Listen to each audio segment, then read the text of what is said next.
ప్రభు నామములో మీ అందరికి వందనాలు తెలియపరుస్తున్నాం.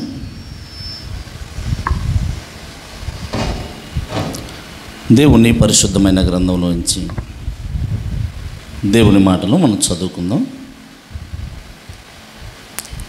పాత నిబంధన గ్రంథంలోంచి కీర్తనల గ్రంథం 27వ కీర్తన 4వ వచనాన్ని మనం చదువుకుందాం. పేజీ నెంబర్ 464, కీర్తనల గ్రంథం 27వ కీర్తన 4వ వచనాన్ని మనం చదువుకుంటున్నాం. యెహోవా యొద్ద ఒక వరం అడిగి తిని దానిని నేను వెతుకుచున్నాను. యెహోవా ప్రసన్నతను చూచుటకును ఆయన ఆలయములో ధ్యానించుటకును నా జీవితకాలమంతయు నేను యెహోవా మందిరములో నివసింపగోరుచున్నాను. ప్రార్థన చేద్దాం. మహాపరిశుద్ధుడు అయిన ప్రేమ కలిగిన తండ్రి, మహోన్నతుడు అయిన దేవ, సృష్టికర్త నిర్మాణకుడా, నీకు మా హృదయపూర్వక వందనాలు, స్తుతులు, స్తోత్రములు చెల్లిస్తున్నావు నాయనా. ఇప్పటి వరకు నాయన పాటల యందు మీరుండి అనంతమైన నీ నామాన్ని సంకీర్తన చేసుకున్నందుకు నీకు స్తోత్రాలు. కొద్ది నిమిషాలు నీ మాటలు వినాలని మేము ఆశ కలిగి ఉన్నాం. నీ గ్రంథంలో నుంచి నీ మాటలు చదువుకున్నావు నాయన. చదవబడినటువంటి లేఖన గ్రంథాలను వివరించడానికి నేను సామర్థ్యత కలిగినటువంటి వాడిని కాను. ఈ మాటలు నీవు మాట్లాడితే మేము వినాలని ఆశ కలిగి ఉన్నావు నాయన. గ్రంథంలో నుంచి మాటలను మీరు మాట్లాడి మీ నామానికి మహిమ తెచ్చుకోమని, మాకు కావలసిన సంగతులు అందించమని యేసుక్రీస్తు ప్రభు వారి పరిశుద్ధమైన నామములో ప్రార్థన చేసి అడిగి వేడుకొనుచున్నాము తండ్రి, ఆమేన్. దేవుని పరిశుద్ధమైన గ్రంథంలో నుంచి దేవుని మాటలను మనం చదువుకొని ఉన్నాం. కీర్తనల గ్రంథం 27వ కీర్తన 4వ వచనాన్ని మనం చదువుకున్నాం. ఇక్కడ యెహోవా యొద్ద ఒక వరము అడిగి తిని దానిని నేను వెదకుచున్నాను. యెహోవా ప్రసన్నతను చూచుటకును ఆయన ఆలయంలో ధ్యానించుటకును నా జీవితకాలమంతయు నేను యెహోవా మందిరములో నివసింపగోరుచున్నాను. దావీదు మహారాజు పలుకుతున్నటువంటి మాటలు. కీర్తనల గ్రంథంలో ఈ మాటలు మనం ఎన్నోసార్లు విన్నారా, వినలేదా? విన్నారు. అయినా ఈ రాత్రి దేవుడు మాట్లాడాలని ఇష్టపడుతున్నాడు. వింటారా, వినరా? అయితే శ్రద్ధగా విందాం. దావీదు మాట్లాడుతున్నటువంటి మాటలు తన హృదయంలో ఉన్నటువంటి మాటలను పలుకుతూ ఉన్నాడు. దావీదు హృదయంలో ఏముందో దానిని ఏం చేస్తున్నాడంటే పాట రూపంలో రాస్తూ ఉన్నాడండి.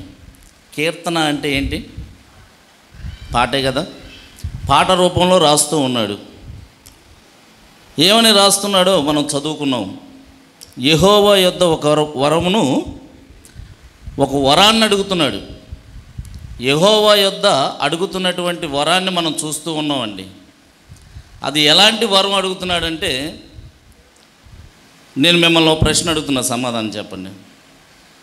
మనం దేవుడు ప్రత్యక్షమై ఒక వరం అడిగితే ఏం అడుగుతారు? చిన్నది అడుగుతారా, పెద్దది అడుగుతారా? అబ్బో, చిన్నది అడగరా?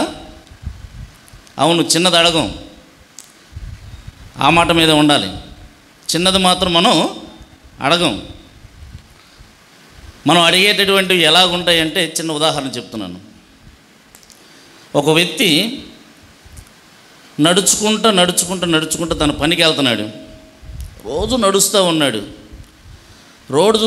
ఉన్నాడు కాబట్టి తన కాలు నొప్పులు వచ్చేసి దేవుణ్ణి అడిగాడంట, ప్రభువా ఒక సైకిల్ ఇయ్యా, ఒక సైకిల్ ఇస్తే నీకు కృతజ్ఞతలు చెల్లిస్తానని ఒక సైకిల్ అడిగాడు. అడిగితే దేవుడు సరేలే సైకిలే కదా అడిగింది అనేసి దేవుడు సైకిల్ ఇచ్చాడు. సైకిల్ తొక్కుకుంటూ వెళ్తూ ఉన్నాడు. ఇతనికంటే ముందుగా బైక్ కూడా ఒక అతను క్రాస్ చేసుకుంటూ వెళ్తున్నాడు. ఇతనికి ఒక ఆలోచన వచ్చింది, ఈ కాళ్ళతో తొక్కి తొక్కి తొక్కి ఏమవుతున్నాయి, కాళ్ళు నొప్పులు వస్తున్నాయి. కాబట్టి దేవుణ్ణి మరొక వరాన్ని అడగాలి అనేసి అతను ఏమడిగాడంటే బైక్ కావాలి ప్రభువా అని అడిగాడు. దేవుడు దయామయుడు కదండి, బైక్ ఇచ్చాడు.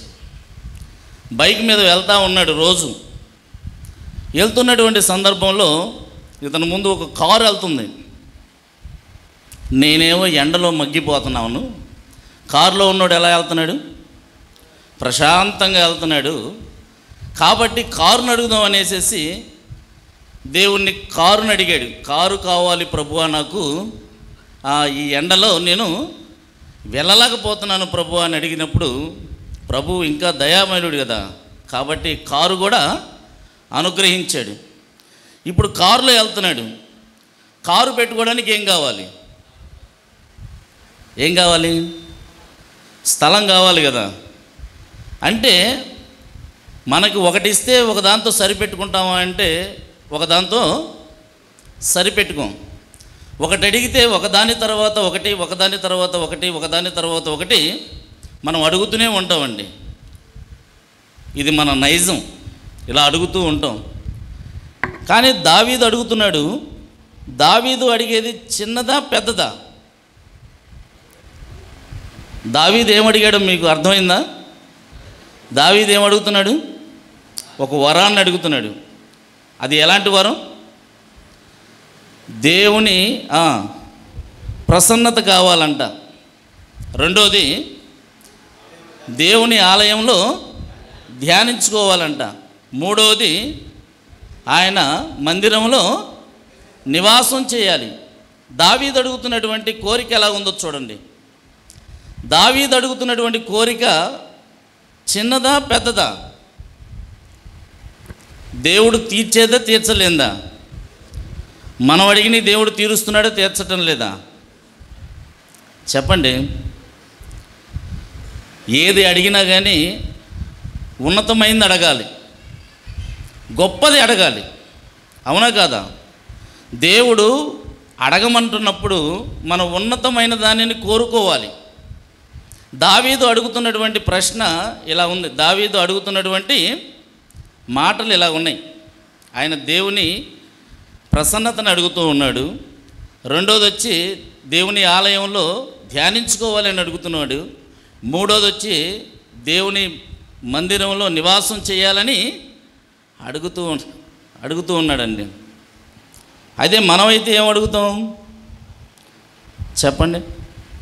ఈ రాజుగారు కాబట్టి రాజు ఏం అడగాలంటే వాస్తవంగా రాజుకు మించినవి అడగాలి, తన హోదాకి మించినవి. అంతేనా? హోదాకి మించినవి అడగాలి. రాజులు ఎక్కువగా ఏది ఇష్టపడతారంటే రాజ్యాలను జయించడం కోసం ఇష్టపడుతూ ఉంటారు. కాబట్టి ప్రపంచాన్ని జయించాలి ప్రభు అని అడగొచ్చా అడగకూడదా? అడగొచ్చు. ప్రపంచాన్ని జయించాలి ప్రభు అని అడగొచ్చు. కానీ ఇది అడగట్లా.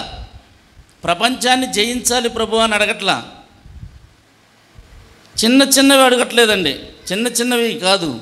మన దృష్టికి ఎలా ఉన్నాయంటే దావీదు అడిగేవి చాలా చిన్నగా చీప్గా కనిపిస్తూ ఉన్నాయి. మనం అడిగే ఎలా ఉంటాయో ఒకటి చెప్తాం వినండి. ఇంకో మాట చెప్తున్నా, అర్థం చేసుకోండి. మనం ఏమని అడుగుతామంటే దేవుని మందిరానికి వచ్చి విజ్ఞాపన చేసేటప్పుడు ఇక్కడ పెద్ద లిస్ట్ వస్తుంది. సహోదరులకు ఆ లిస్టు పంచుతూ ఉంటారులేండి. ఆ లిస్టులో ఏముంటుందంటే తలనొప్పి అని ఒకరు, ఒళ్ళు నొప్పులని ఒకరు, చేతులు లాగుతున్నాయని ఒకరు, కాళ్ళు లాగుతున్నాయని ఒకరు. ఇవి చిన్నవా పెద్దవా? ఎంత చిన్నవి అడుగుతున్నామో చూడండి. ఒక రాజు దగ్గరికి వెళ్ళి అడగాలి అంటే చిన్నది అడగాల పెద్దది అడగాల? ఒక రాజు దగ్గరికి వెళ్ళి అడగాలి అంటే చిన్నది అడగాల పెద్దది అడగాల? ఏమండి? ఒక దేశాన్ని పరిపాలించే అధికారి దగ్గరికి వెళ్ళి మనం అడగాలి అంటే చిన్న చిన్నవి తీసుకెళ్ళి అడుగుతామా, లేకపోతే పెద్ద సమస్యను తీసుకెళ్ళి అడుగుతామా? చిన్న సమస్యను మనం అడగం. మనం అడిగితే ఏం అడుగుతామంటే చాలా పెద్ద సమస్యనే అడుగుతాం. కానీ మనం అడుగుతున్నవి ఎలాగున్నాయో ఒకసారి ఆలోచన చేయాలి. మనం ఎలాంటివి అడుగుతున్నామో ఒకసారి ఆలోచన చేయాలి. చిన్నవి అడుగుతున్నావా లేక పెద్దవి అడుగుతున్నావా? దేవుడు ఇవ్వడానికి రెడీగా ఉన్నాడండి. దేవుడు ఏది అడిగినా ఇవ్వడానికి రెడీగా ఉన్నాడు. ఆయన రాజు కాదు, రాజులకు రాజు, ప్రభువులకు ప్రభు, మహాదేవుడు అండి. మహాదేవుడు, మహోన్నతుడు. ఆ మహాదేవుడు, మహోన్నతుడి దగ్గరికి వెళ్ళి మనం ఏం అడుగుతున్నామో ఒకసారి ఆలోచన చేయండి. చిన్నవి అడుగుతున్నావా, పెద్దవి అడుగుతున్నావా? చిన్న చిన్నవి అడుగుతూ ఉంటాం మనం. కానీ చిన్న చిన్నవి కాదు అడగాల్సింది. మనం అడిగితే ఆయన మెచ్చుకునేది అడగాలండి. ఆయన ఇష్టపడేది అడగాలి. ఆయనకి ఏదంటే ఇష్టమో దానిని మనం అడగాలి. కానీ దాన్ని అడగడం పక్కన పెట్టేసేసి మనకిష్టమని, మనకి ఎలాంటి ఇష్టం అంటే ఇలాంటి చిన్న చిన్నవి మనకిష్టం. ఒక రాజుగారి దగ్గరికి 2 తల్లులు వచ్చారు. వివాదం తీర్చమని వచ్చారండి. రాజుగారి దగ్గరికి వివాదం తీర్చమని వచ్చి వాళ్ళు ఏమడుగుతున్నారంటే, అయ్యా ఈ బిడ్డ నా బిడ్డ, ఈ బిడ్డ నా బిడ్డ. ఇద్దరు అది చెప్తున్నారండి, ఈ బిడ్డ నా బిడ్డ. రాజుని పరిష్కరించమంటున్నారు. ఆ రాజుగారు అప్పుడే రాజరికంలో వచ్చాడు, అప్పుడే పరిపాలన చేయడానికి వచ్చాడండి. కానీ దేవుడిచ్చినటువంటి జ్ఞానం మహాజ్ఞానం. ఎంత జ్ఞానాన్ని ఇచ్చాడంటే, ఆయన ఈ జ్ఞానాన్ని అంతా కూడా దేనికి అడిగాడంటే ఆయన పరిపాలన చేయడానికి, ఆయన రాజ్యాన్ని పరిపాలించడానికి అడిగాడు. అంతటి జ్ఞానాన్ని ఆ రాజుకి ఇచ్చాడు. పరిష్కారం చేశాడా లేదా? పరిష్కారం చేశాడు. అలా పెద్ద సమస్యను దేవుని దగ్గరికి తీసుకెళ్ళాలి. పెద్ద వాటిని దేవుని దగ్గరికి తీసుకెళ్ళాలండి. ఇలా చిన్నవి తీసుకెళ్తున్నారని మిమ్మల్ని తప్పు పడట్లేదు. దయచేసి అలా అర్థం చేసుకోబాకండి. మనకున్నటువంటి బాధను బట్టి, ఇబ్బందిని బట్టి, కష్టాలను బట్టి, నష్టాలను బట్టి మనం అడుగుతూ ఉంటాం. ఏదైనా అడిగినా ఆయన ఇస్తానికి రెడీగా ఉన్నాడు. కానీ ఎలాంటి అడగాలి అంటే ఆయనకి మెచ్చుకునేటట్టుగా మనం అడగాలి. దేవుడికి ఇది ఇష్టమా కాదా అని మనం తెలుసుకొని మనం అడగాలి. దావీదు మహారాజు అడుగుతున్నాడండి. ఎంత గొప్ప కోరికను అడుగుతున్నాడో చూడండి. నాకు ఒక వరం ఇవ్వవా? ఏ వరం కావాలి? ప్రపంచాన్ని జయిస్తావా? కాదు, అలాంటివి అడగట్లా. ఆయన అడుగుతుంది ఎంత సింపుల్గా ఉందో చూడండి. కానీ సింపుల్గా ఉన్నా కానీ దేవుడు ఎంత ఇష్టపడుతున్నాడో. అందుకనే అంటాడు కదా, దావీదు నా హృదయానుసారుడైన మనుషుడు. దావీదు నా హృదయానుసారుడైన మనుషుడండి. దావీదు హృదయంలో దేవునికి సంబంధించినవన్నీ కూర్చబడి ఉన్నాయి. మన హృదయంలో ఎవరిని కూర్చుని ఉన్నాయి? దేవుని కూర్చునియా, లోకాన్ని కూర్చునియా? దేనిని కూర్చుని ఉన్నాయండి మన హృదయంలో? దావీదు హృదయంలో దేవునిని కూర్చున్నటువంటి సంగతులు నింపబడి ఉన్నాయి. కాబట్టే దావీదు అడుగుతూ ఉన్నాడు. దావీదు అడిగేది దేవుడు ఎంత సంతోషిస్తున్నాడో ఆలోచన చేయండి. మనం అడిగితే ఎలాగ అడగాలంటే ఇలాగనే అడగాలి. అడిగినా అడగకపోయినా కానీ మన కోరికలు దేవుడు తీరుస్తాడా తీరడా? అడగక ముందే అక్కరలెరిగి అవసరాలు తీర్చిన ఆత్మీయుడా, అందరూ ఉన్నా బంధువు నీవే, బంధాలను పెంచిన భాగ్యవంతుడా, అవసరాలు తీర్చిన ఆత్మీయుడా, బంధాలను పెంచిన భాగ్యవంతుడా, అవసరాలు తీర్చిన ఆత్మీయుడా, బంధాలను పెంచిన భాగ్యవంతుడా. పదే పదే నేను పాడుకోనా ప్రతి చోట నీ సాటగా. అడిగినా అడగకపోయినా మనకున్నటువంటి అక్కర్లన్నీ కూడా ఆయనకి తెలుసా తెలీదా? మీరు ఇంకోటి అడగచ్చు, అడగండి నేను ఇస్తానని దేవుడు చెప్పాడు కదా, అందుకే మేము అడుగుతున్నానని.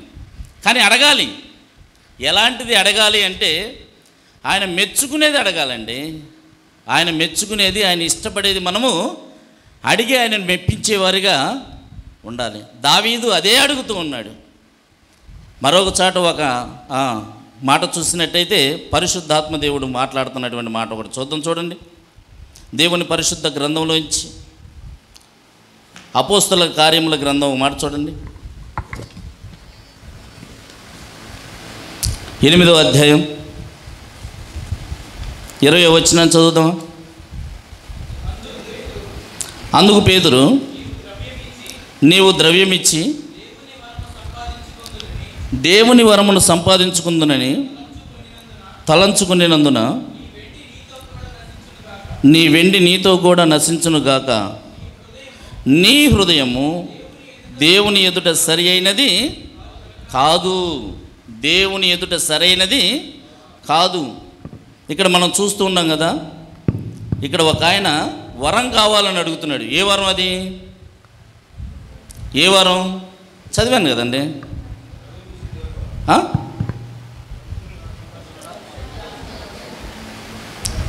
పరిశుద్ధాత్మ అనేటటువంటి వరం కావాలంట.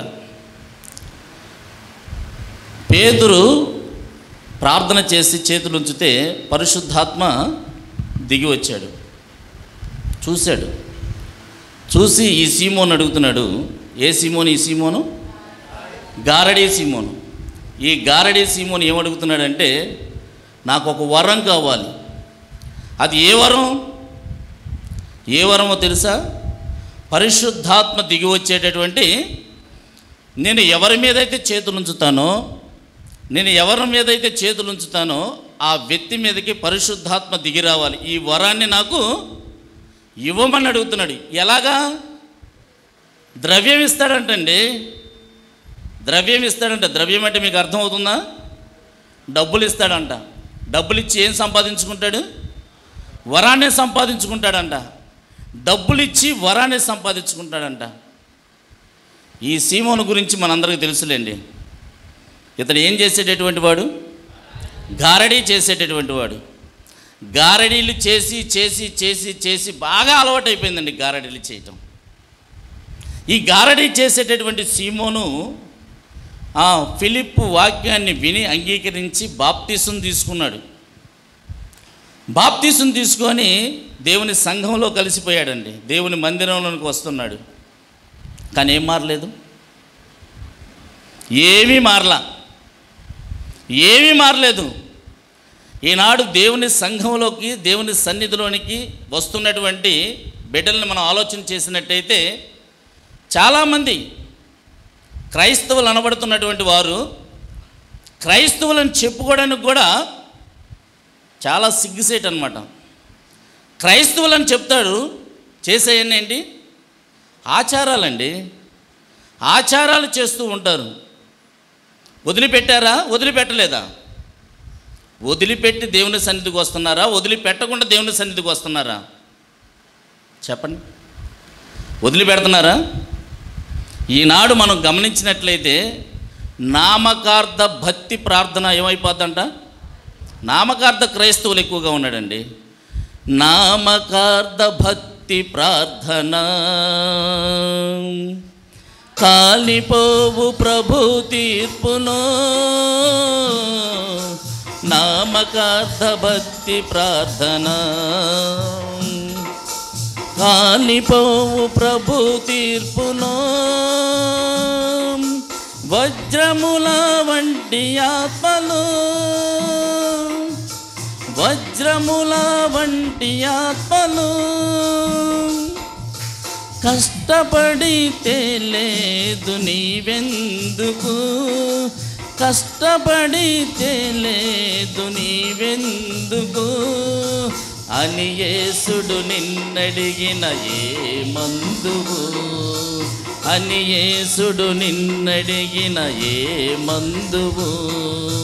న్యాయాధిపతి అయిన యేసుడు నీ పనిని పరీక్షించు వేళలో నీ బహుమానం ఎట్లుండునో యోచించుకో ఓ సోదరా, యోచించుకో ఓ సోదరి.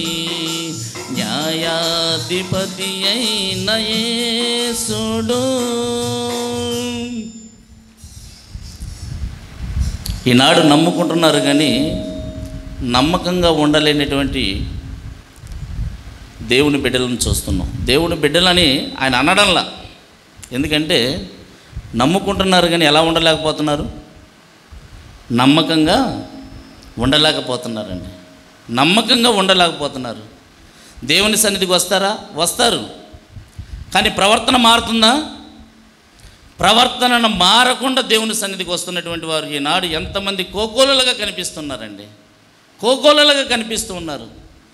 చాలామంది దేవుని సన్నిధికి వచ్చి దేవుణ్ణి నమ్ముకున్నాం, మేము దేవుని బిడ్డలం అని ముద్ర వేసుకుంటున్నారు. కానీ ప్రవర్తనలో ఏమాత్రం కూడా మార్పు లేని గారడీ సీమోనులు కనబడుతూ ఉన్నారు.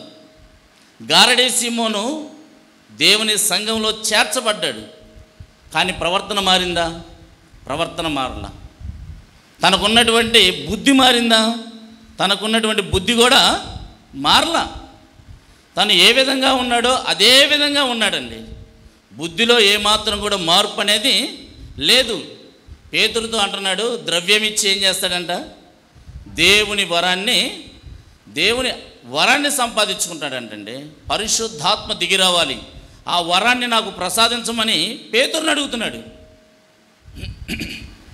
మనం చూస్తూ ఉంటాం కదా, కొంతమందికి దేవుని వాక్యం చెప్పేటటువంటి వరం ఉండదు, బోధించేటటువంటి వరము ఉండదు.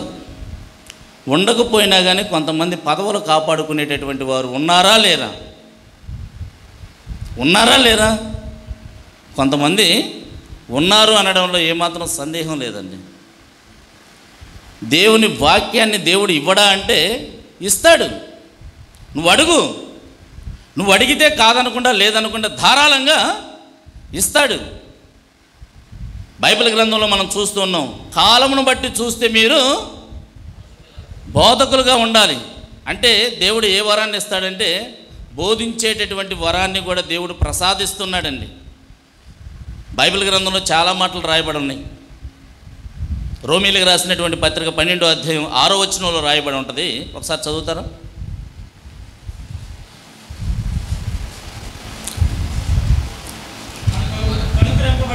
మనకు అనుగ్రహింపబడిన కృప చొప్పున వేవేలు కృపావరములు కలిగిన వారమై ఉన్నాము కనుక ప్రవచన వరమైతే విశ్వాస పరిమాణము చొప్పున ప్రవచించము. పరిచర్య అయితే పరిచర్యలోను, బోధించువాడైతే బోధించుటలోను, హెచ్చరించువాడైతే హెచ్చరించుటలోను పని కలిగి ఉందము. పంచిపెట్టువాడు శుద్ధ మనస్సుతోను, పై విచారణ చేయువాడు జాగ్రత్తతోను, కరుణించువాడు సంతోషముతోను పని జరిగించవలని. ఇవన్నీ ఏంటి? వరాలే, కృపావరాలండి. దేవుడు ఇస్తున్నటువంటి కృపావరాలు, దేవుడు ఉచితంగా ఇస్తున్నటువంటి కృపావరాలు. గారడీ సీమోన్ అంటాడు, ద్రవ్యం ఇచ్చి నేను కొనుక్కుంటాను, నాకు ఇవ్వమంటున్నాడు. కానీ దేవుడు ఒక్కొక్కరికి ఒక్కొక్క వరాన్ని ఏం చేస్తున్నాడు? వరాన్ని ఇస్తున్నాడండి. ఒక్కొక్క వరాన్ని అడిగితే ఇస్తున్నాడా, అడగకుండానే ఇస్తున్నాడా? ఎవరి ఆసక్తిని బట్టి వారికి ఇస్తున్నాడు. అవునా కాదా? ఎవరికి దేనిలో ఆసక్తి ఉంటుందో ఆ ఆసక్తిని బట్టి దేవుడు ఆ వరాన్ని అనుగ్రహిస్తూ ఉంటాడండి. నీకు బోధించాలనేటువంటి తపన ఉందా, తాపత్రయం ఉందా? ఖచ్చితంగా దేవుడు ఏమిస్తాడు? బోధించేటటువంటి వరాన్ని ఇస్తాడు. నీకు పంచిపెట్టేటటువంటి తపన ఉందా, తాపత్రయం ఉందా, ఖచ్చితంగా దేవుడు ఏమిస్తాడు? పంచిపెట్టేటటువంటి వరాన్ని ఇస్తాడండి. బైబిల్ గ్రంథంలో మనం చూస్తున్నాం, ఇవన్నీ కూడా వరాలు, దేవుడు ఇస్తున్నటువంటి వరాలు, దేవుడు ఉచితంగా ఇస్తున్నటువంటి వరాలు, దేవుని దగ్గర నుండి పొందుకుంటున్నటువంటి వరాలు. కానీ గారడీ సీమోన్ అంటున్నాడు, నేను ద్రవ్యమిస్తే వస్తుందా వరం అని అడుగుతున్నా. ద్రవ్యమిస్తే వస్తుందా? పొలాలు ఇస్తే వస్తుందా? మందిరాలు ఇస్తే వస్తుందా? చెప్పరేంటండి? మనం ఏమిచ్చినా రాదు, మనం ఏమిచ్చినా కానీ రాదు. కానీ మనలో ఉన్నటువంటి ఆసక్తిని బట్టి దేవుణ్ణి అడిగితే ఏమిస్తాడు? ఖచ్చితంగా దానిని ఇస్తాడండి, ఖచ్చితంగా ఇస్తాడు. దాదాపుగా ఇక్కడ మన దగ్గర ఉన్నటువంటి మన వాళ్ళందరూ కూడా కొద్ది గొప్ప బాగానే బోధించేటటువంటి వరాన్ని దేవుడు ఇచ్చాడు. నేను అనుకుంటాను, ఈ బోధించే వాళ్ళందరూ కూడా 10 సంవత్సరాలు పైనే బాప్తిసం తీసుకొని, అవునా కదా? అంతేనా? ఇంకా 15 సంవత్సరాలు కూడా ఉన్నారు, ఇంకా పెద్దోళ్ళు కూడా ఉన్నారు. కొంతమంది వృద్ధాప్యంలోకి వచ్చిన తర్వాత కూడా వాళ్ళు వాక్యాన్ని ఏం చేయలేరు? బోధించలేరు. ఎవరైనా వాక్యాన్ని చెబుతూ ఉంటే అవేవో కొత్తగా విన్నట్టుగా వింటూ ఉంటారండి. దైవ గ్రంథంలో మనం చూస్తున్నాం, కాలమును బట్టి చూస్తే మీరు ఎలాగ ఉండాలి? బోధకులుగా ఉండాలి. కాలమును బట్టి చూస్తే మీరు బోధకులుగా ఉండాలి. కానీ మరలా ఎవరో వచ్చి నీకు బోధించాల్సినటువంటి పరిస్థితిలో మనం ఉంటున్నామండి. అంటే అలాంటి పరిస్థితికి ఎందుకు వస్తున్నామంటే, మనం వచ్చామంటే వచ్చాము, ఉన్నామంటే ఉన్నాము, విన్నామంటే విన్నాము, వెళ్ళామంటే వెళ్ళాము అన్నట్టుగా మనం ఉన్నాం. కానీ ఆసక్తిని బట్టి దేవుడు వాక్యాన్ని ఇస్తాడు, ఆసక్తిని బట్టి దేవుడు వరాన్ని అనుగ్రహిస్తాడు. ఆసక్తి అండి. దావీదు అంటున్నాడు కదా, నీ మందిరంలో ఏం చేయాలి? నేను ధ్యానించాలి. ఆయనకేం పని ధ్యానించడానికి? ఆయన వాక్యం ఏం చెప్తున్నాడా అండి?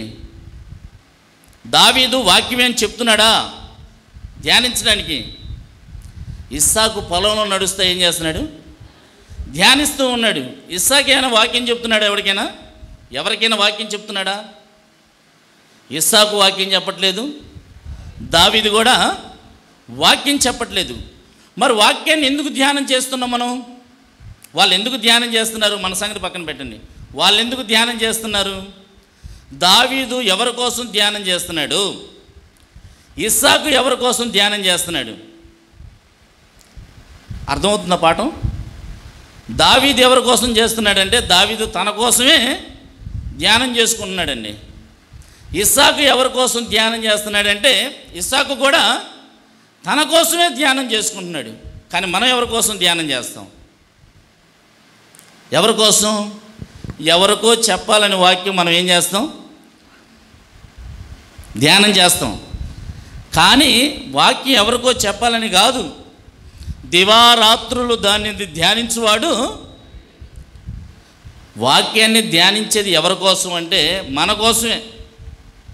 వాక్యాన్ని ధ్యానించేది మన కోసమే ధ్యానించుకోవాలండి. ఈరోజు దేవుడు వాక్యంలోంచి ఏం మాట్లాడాడని మనం దాన్ని ఏం చేయాలంటే నెమరు వేసుకోవాలి. నెమరు వేసుకోవటం అంటే తెలుసుగా, నెమరు వేసుకోవటం అంటే హడావుడిగా తినిన దాన్ని అంతా మనం ఏం చేయాలి? మళ్ళా తర్వాత ఇంత వివరంగా చెప్పాలా? మళ్ళీ తర్వాత ఏం చేయాలి? దాన్ని బయటికి తీసుకొచ్చుకొని మళ్ళీ దవడకేసి మళ్ళీ ఏం చేయాలి? మెత్తగా నవలాలి. వాక్యాన్ని ఆ విధంగా మనం నవ్వులితే వాక్యం మనకి ఎవరైనా బోధించాలా? మనమే వాక్యం ఎవరికైనా బోధిస్తామా? చెప్పరేంటండి. వాక్యం ఎవరు మనకి బోధించాల్సిన అవసరం లేదు, కానీ బోధ వినాలి మనం. కానీ మనం ఏం చేయాలంటే వాక్యాన్ని ధ్యానించుకోవాలి, ప్రతిరోజు ధ్యానించుకోవాలండి. వాక్యాన్ని ప్రతిరోజు కూడా నెమరు వేసుకుంటూ ఉండాలి. ఈ వాక్యాన్ని నెమరు వేసుకోవాలి, ధ్యానం చేసుకోవాలి. ఎవరికో చెప్పడానికి కాదు. బైబిల్ గ్రంథంలో మాట చదువుదామా? బైబిల్ గ్రంథంలో కీర్తనల గ్రంథం 19వ అధ్యాయం 2వ వచనం చదవండి. పగటికి పగలు బోధ చేయుచున్నది, పగటికి పగలు బోధ చేయుచున్నది, బోధ చేయుచున్నది, రాత్రికి రాత్రి జ్ఞానము తెలుపుచున్నది. పగటికి పగలు ఏం చేస్తుందంట? బోధ చేయుచున్నది. ఎవరికి చెప్పడానికి ఈ పగలు? ఎవరికి చెప్పడానికి? ఎవరికో చెప్పడానికి కాదు. పగలు ఏం చేస్తుందంటే పగలు తనకు తానే బోధించుకుంటుందండి. ప్రకృతిలో ఉన్నటువంటి దేవుడు తయారు చేసినటువంటి, దేవుడు కలగ చేసినటువంటి ఆ వస్తువులను మనం చూసినప్పుడు అవి మనకి పాఠాలను నేర్పుతూ ఉంటాయి. అవి మనకి పాఠాలు నేర్పుతున్నాయండి. ఆ వస్తువులను మనం చూసినప్పుడు ఆ వస్తువులు మనతో మాట్లాడుతున్నాయి. నేను ఎలాగున్నాను, నువ్వెలాగున్నావు, నేను ఎలాగున్నాను, మీరు ఎలాగున్నారు అని ఆ వస్తువులు ఏం చేస్తున్నాయంట? మాట్లాడుతూ ఉన్నాయి, ధ్యానం చేస్తున్నాయి. పగటికి పగలు ఏం చేస్తుంది? బోధ చేస్తుంది. పగటికి పగలు బోధ చేస్తూ ఉందండి. మనం ఏం చేస్తున్నామంటే మనం ఇతరులకు బోధ చేయటం కోసం మనం తాపత్రయపడుతూ ఉన్నాం. మంచిదే, కాదని అన్నట్ల మంచిది. దేవుడిచ్చినటువంటి వాక్యాన్ని ధ్యానం చేసి ఇతరులకు తెలియపరచడం చాలా మంచిది. కానీ ముఖ్యంగా మనం ఏం చేయాలి? మనం దానిని తీసుకోవాలి, మన జీవితంలోకి తీసుకోవాలి. ఈ వాక్యం ధ్యానం చేస్తూ ఉన్నప్పుడు మొట్టమొదటిగా ఎవరితో మాట్లాడాలంటే దేవుడు మనతోనే మాట్లాడాలండి. మనతోనే మాట్లాడాలి. మనతో మాట్లాడుతూ ఉన్నప్పుడే మనలో ఉన్నటువంటి బలహీనత ఏమైంది తెలిసిద్ది. మనలో ఉన్నటువంటి బలహీనత తెలిసినప్పుడు మనం సరి చేసుకోవడానికి అవకాశం ఉందా లేదా? సరి చేసుకోవడానికి అవకాశం ఉంది. మన గురించి మనకే తెలియకపోతే మనం ఇతరులకు ఏమని బోధిస్తాం చెప్పండి? మన గురించి మనకే తెలియకపోతే మనం ఇతరులకు ఏమని బోధిస్తాం? మన గురించి మనం తెలుసుకోవాలి. మన గురించి మనం తెలుసుకోవాలి అంటే బోధ చేసేటప్పుడు, ధ్యానం చేసేటప్పుడు, దేవుని వాక్యాన్ని ప్రకటించేటప్పుడు ముందుగా తెలుసుకోవాల్సింది ఏంటంటే ఈ వాక్యంలో నుంచి దేవుడు నాతో ఏం మాట్లాడుతున్నాడు అనేటటువంటి విషయాన్ని మనం ముందు గ్రహించాలి. ఏది పడితే అది దేవుని వాక్యాన్ని బోధించడం అది దేవుడు ఇష్టపడ్డండి. మనం దాన్ని ధ్యానం చేయాలి. అది మనలో ఏ విధంగా పని చేస్తుందో ఒకసారి తెలుసుకోవాలి. ఆ తర్వాత దేవుని వాక్యాన్ని ఇతరులకు కూడా మనం ఏం చేయాలి? బోధించాలి. ఇతరులతో మనం బోధించాలి, ఇతరులకు మనం బోధించాలండి. దేవుడు ఇస్తున్నటువంటి కృపా వరాలు ఎంత బాగున్నాయో చూడండి.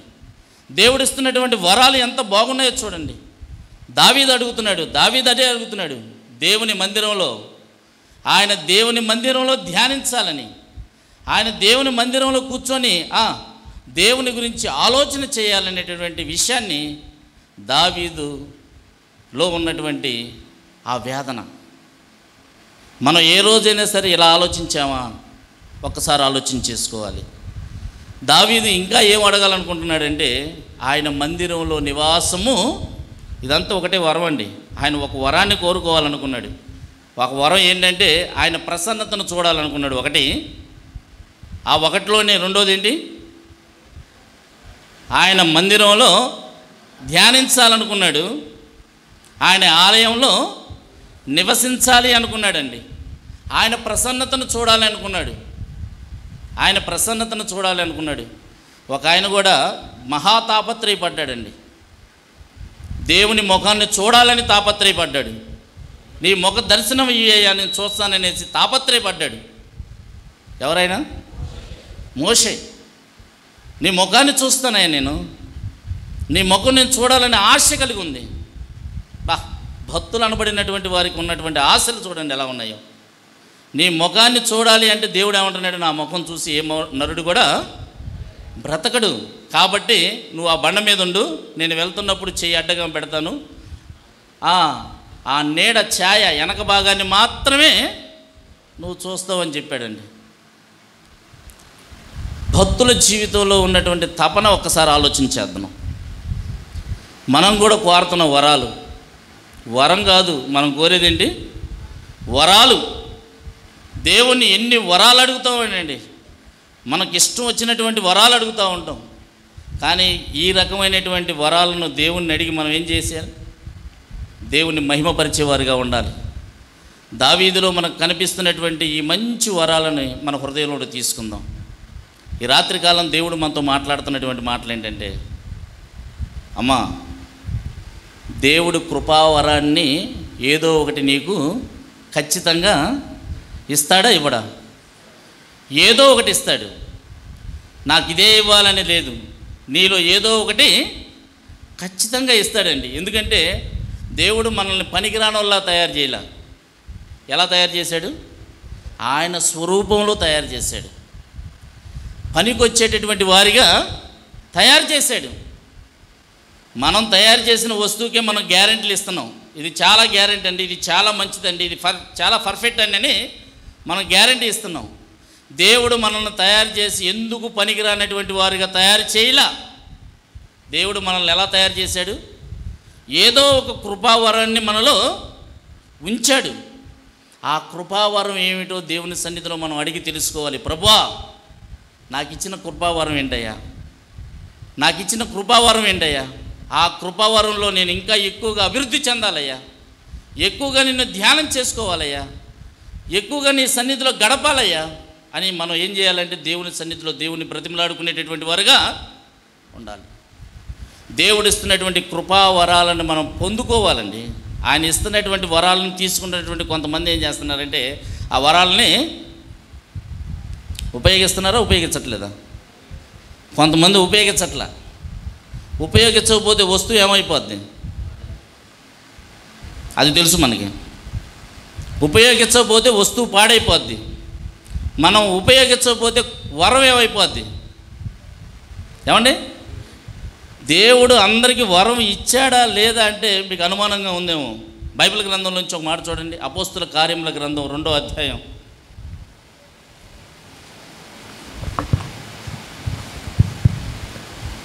అపోస్తుల కార్యముల గ్రంథం 2వ అధ్యాయం 38వ వచనమా? పేతురు 38.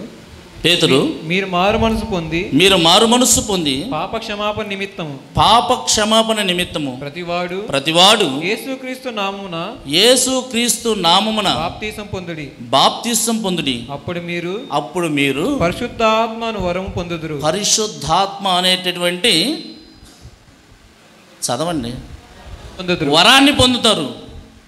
మనకు వరం ఎప్పుడు ఇస్తున్నాడు దేవుడు? ఎప్పుడైతే మనం బాప్తిసం తీసుకున్నామో, ఎప్పుడైతే ప్రభు బిడ్డగా మనం అంగీకరించబడ్డామో, ఎప్పుడైతే మన దేవుని సన్నిధిలో ఆరాధన చేస్తున్నామో, అప్పుడే దేవుడు ఏమిచ్చాడు? మనకి వరాన్ని ఇచ్చేసాడండి. వరాన్ని ఇచ్చాడు. ఇక్కడ కూర్చున్నటువంటి మీ అందరికీ ఇచ్చాడా లేదా? నమ్ముకున్నటువంటి ప్రతి ఒక్కరికి కూడా ఏమిచ్చాడు? అందరూ ఉపయోగిస్తున్నారా? అందరూ ఉపయోగిస్తున్నారా? కొందరు ఉపయోగిస్తున్నారా? చెప్పరేంటండి?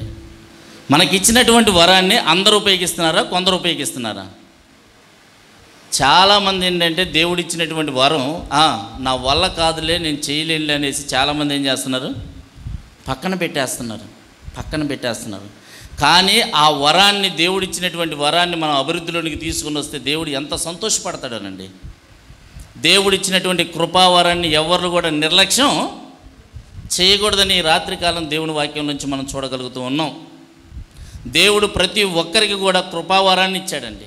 ఆ వరాన్ని మనం అందరం పొందుకున్నటువంటి మనము ప్రభువులో అభివృద్ధి పొంది దేవుణ్ణి మహిమపరిచేవారుగా ఉండాలని ప్రభునామంలో మీకు మనవి చేస్తున్నాం.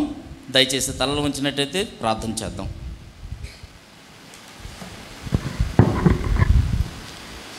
పరిశుద్ధుడు అయిన మా యేసయ్య, నీకు వందనాలు, స్తుతులు, స్తోత్రములు చెల్లిస్తున్నావు నాయన.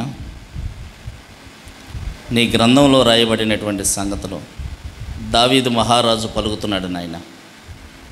ఒక వరాన్ని కోరుకుంటున్నాడు. అది ఎంత గొప్ప వరం అంటే మీరు ఇష్టపడేటటువంటి వరం నాయన. మా తండ్రి, మా ప్రభు, అందుకే దావీదును మీరు పిలుస్తున్నారు నా హృదయానుసారుడైనటువంటి మనుష్యుడు అంటున్నాను నాయన. మాలో అయితే నాయన మా తండ్రి, మా ప్రభు, మరి ఇంత మంచి ఆలోచనలు మాకు లేవు నాయన. మేము అడుగుతున్నాం, మాకు ఇష్టం వచ్చినవి అడుగుతున్నాం, మేము నిలుపుకోలేని అడుగుతున్నాం, అల్పమైన వాటిని అడుగుతున్నాం నాయన. అందుకనే మా తండ్రి, మా ప్రభు, మాలో మీరు ఇష్టపడేటటువంటి జీవితం లేదు. ఈ రాత్రికాలం మాతో మాట్లాడుతున్నారు. కృపావరం అనేది అందరిలో ఇచ్చారు నాయన. ఎందరైతే బాప్తిసం తీసుకున్నారో, ఎందరైతే పరిశుద్ధాత్మ చేత రక్షించబడ్డారో వారందరికీ నాయన మీరు వరాన్ని అనుగ్రహించారు. ప్రభువానికి స్తోత్రాలు. ఇవ్వబడినటువంటి వరాన్ని మేము నీ కొరకు ఉపయోగించుటకు సహాయం దయచేయండి నాయన. మేము ఎంతకాలం ఈ భూమి మీద ఉంటామో మాకు తెలియదు నాయన. ఉన్నంతకాలము కూడా మా తండ్రి, మా ప్రభువా, మీరు ఇచ్చిన జీవంలో బ్రతుకుతూ, మీరు ఇచ్చిన వరాన్ని ఉపయోగిస్తూ నిన్ను మహిమలో కలుచుకునేంత వరకు నాయన తండ్రి నీ పనిలో ముందుకు కొనసాగేటటువంటి బిడ్డలుగా ఉండుటకు సహాయాన్ని దయచేయమని ప్రభు ప్రార్థన చేస్తున్నాం. విన్నటువంటి మాటలు ఇవి మా హృదయంలో భద్రపరచునాయన. ప్రతి ఒక్కరిని దీవించినాయన.